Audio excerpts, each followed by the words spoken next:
Hi, I'm Gunn, and this is my review of 1982's Tron, directed by Steven Lightberger, starring Jeff Bridges, Bruce Boxleitner, and David Warner.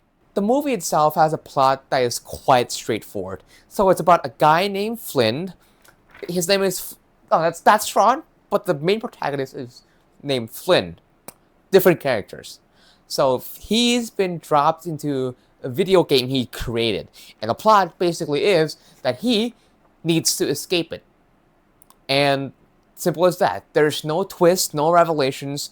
Basically that with no spice. Visually, this movie is really, really damn cool. You may think that this will look outdated, watching from 40 years old after the movie was made, but no. The visual is it's retro, right? So it kind of makes the movie circles back into it being really cool. The vibe of the virtual world visuals, when it hits you, it feels out of this world. It's majestic. It's incredible and really impressive for the time that you will feel absolutely mesmerized by the visual. That's how much I like the visual of this movie. And the movie itself has some concept that makes it feel like an actual video game. Because Tron, surprisingly, it's not a real video game. So it's easy for filmmakers to make it look like, the guy ain't a gamer. I mean, it's 1982. Who's a gamer in 1982? So, but surprisingly, it does feel like a video game, which is cool. Oh yeah, and the editing is also quite superb, and it really enhances the movie too. And I have to mention that there's about like 20 to 30 minutes of scenes taking place in the real world, which I don't find to be boring. They have interesting characters enough to be not boring. The characters are like a real life version of the in-game. Okay, the characters in game. Think of personas. That's right, I'm pulling a Persona reference. It's like they're a representation of the makers. I haven't played Persona either, but trust me, that's what it is. That's what they are. That's what they are. Where am I? Oh yeah, real world. Real world. They're fine. They're cool. But I wish we get to see more of them later on in the movie, especially in like the second half of the movie. I wish there's a scene where the outside people noticing that Flynn's gone missing to the video game world or something like that, they put some effort into helping him and bring him back, I think that'll be quite cool. But there's nothing here. Again, no plot twist, no nothing. So that's fine. It's okay. Speaking of Flynn, he is played by Jeff Bridges, and he's a fun protagonist to watch. To describe him pretty much to the T, imagine a young Harrison Ford playing Indiana Jones, but with way more playful attitude to the character. It's basically that. I mean, he really does look like Harrison Ford.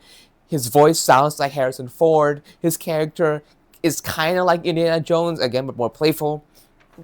I don't see what not to love about his character.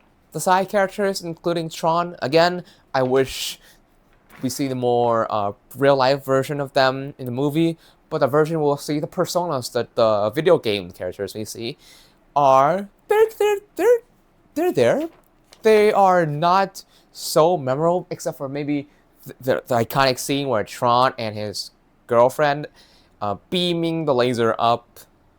What are they doing actually?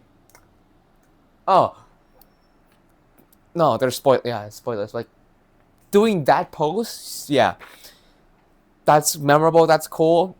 Other than that, kind of forgettable. The villain, the main one, is Master Control. He's like the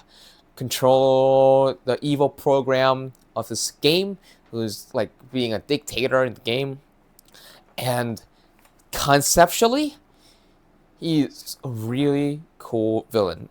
He's like very scary too, like an AI villain. It's like that AM villain from that speech, hate speech, you know what I mean? AM villain. Yeah.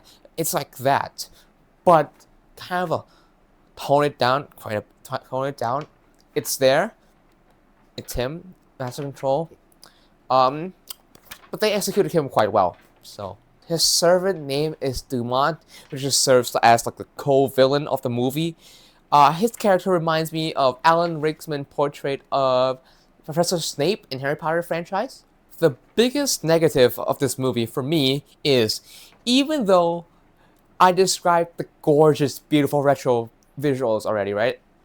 That's like the main part of the movie, because once you get into like the second half of the movie, like the second act and a little bit of the third act, it gets, mostly the second act, it gets quite boring. Again, with no twists and no revelations, no big whoa moments, because story-wise, it's quite stable. It's a stable ride, so there's gonna be some boring part here and there. But I like the yes/no robot gag. I think it's funny. In the third act, it almost played by the book, which there's nothing wrong with that because it's still fun. And the final battle, I think it's quite entertaining. It's quite cool. It's quite dope. But the ending, it's too abrupt for me. But it's a fine ending. It's fitting. I will give it a pass. Overall, this movie, again, it's about the visuals. The plot and the concept is honestly quite ahead of their time. But at its heart, they are trying to be a regular 80s movie. But it does something more. That's why I'm giving it a 3.5 out of 5. I'm looking forward to the second one, The Legacy, and the third one, Eris, coming in theaters next week as I'm recording this video. So yeah, thanks for watching this video. If you enjoyed this review of Tron, please leave a like. And if you want to see more of me casually reviewing movies like this grab bag style, please consider subscribe and ring the bell notification. And I'll see you in the next video. Bye!